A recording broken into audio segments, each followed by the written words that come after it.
the crossbar. Rebound comes back near the crease. Cranley able to find it, and again clears to the wall. 10 seconds remaining, and now we're going to get more rough stuff.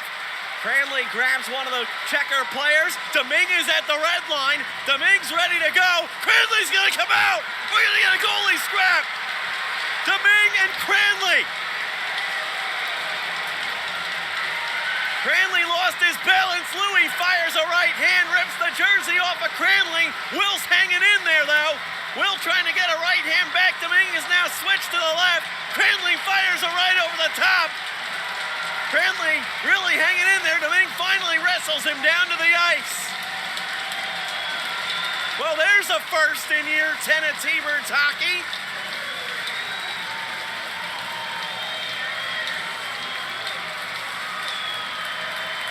The second Cranley grabbed the checker player near the front of the net. Domingue was at the red line in about 2 seconds. And kudos to Cranley for being willing to jump in there and answer the bell. It's a yard sale on the ice as I believe Domingue's glove is just sitting at the red line. So Gareth Smuke thought his night was done. Now he has to come on the ice for the final 8.8. And Romanov gets to get 8 seconds of game action for himself.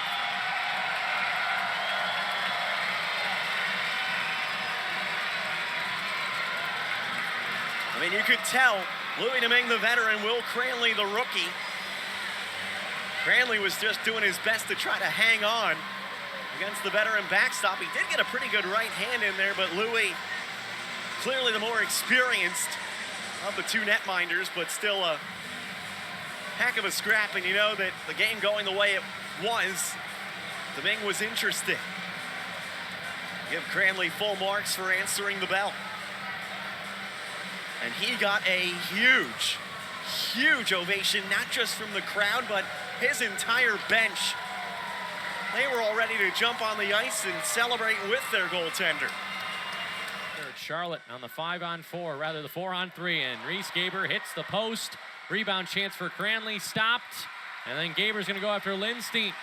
Carrick with the puck, and Cranley, that's gonna draw Louis Domingue out to center ice.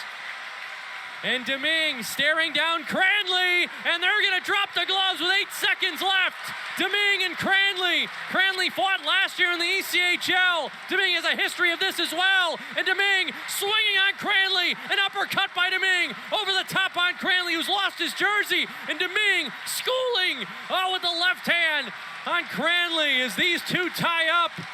Domingue over the top as he knocks Cranley to the ice with under 9 seconds left. But Louis Domingue standing over Will Cranley.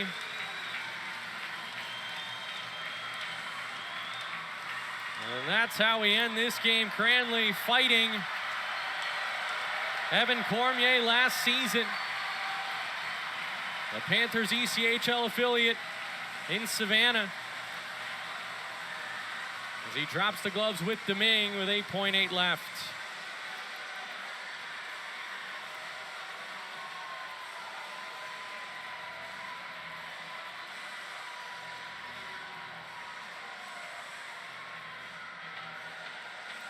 And you saw that coming a mile away with Reese Gaber working over Lindstein after Lindstein initiated contact.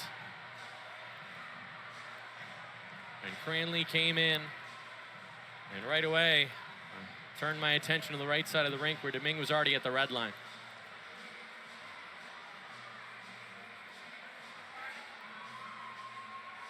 Domingue in his career in the American Hockey League, he has fought the Lehigh Valley Phantoms. Once when he was in Portland back in 2014, and again in 2024 as a member of the Hartford Wolfpack.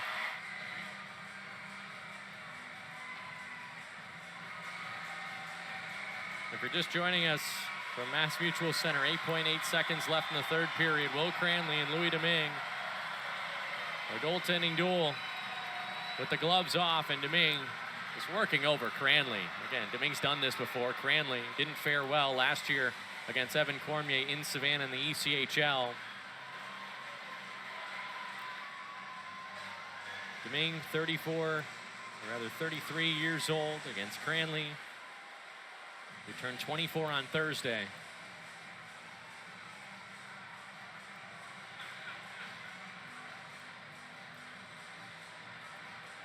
But here's the thing, just run the clock and end the game here.